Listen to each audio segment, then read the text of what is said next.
एकीकडे नगर परिषदेच्या निवडणुकीची रणधुमाळी अंतिम टप्प्यात आलेली असताना दुसरीकडे चांदवडला एक धक्कादायक घटना समोर आली।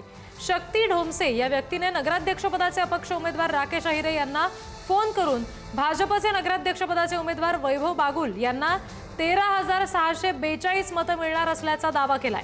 राकेश अहिरे यांनी एवढी मतं कशी मिळणार असं शक्ती ढोमसे यांना विचारलं।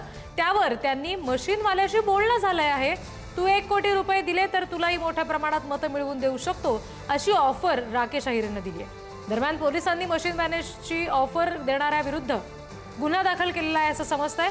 सध्या सोशल मीडियावर याचा ऑडिओ सुद्धा व्हायरल होतोय।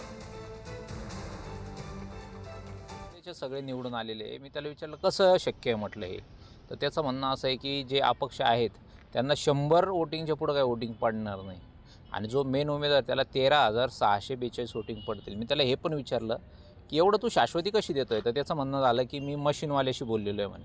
मी त्याला म्हटलं मशीनवाला म्हणजे तो म्हणतो EVM-वाला, आणि त्याची मागणी माझ्याकडे अशी आहे की तू जर कधी मला 1 कोटी जर अमाऊंट दिली तर मी 11,15,000 वोटिंग तुझ्यासाठी मिळवून देईल। आज आपण आधी निवडणूक आयोगाकडे तक्रार केली होती, आता आपण चांदवड पोलीस स्टेशनला तक्रार केलेली आहे। जो काही प्रचलित कायदा आहे त्या पद्धतीने त्या कायद्याला अनुसरून त्यांच्यावर गुन्हा दाखल झालेला आहे।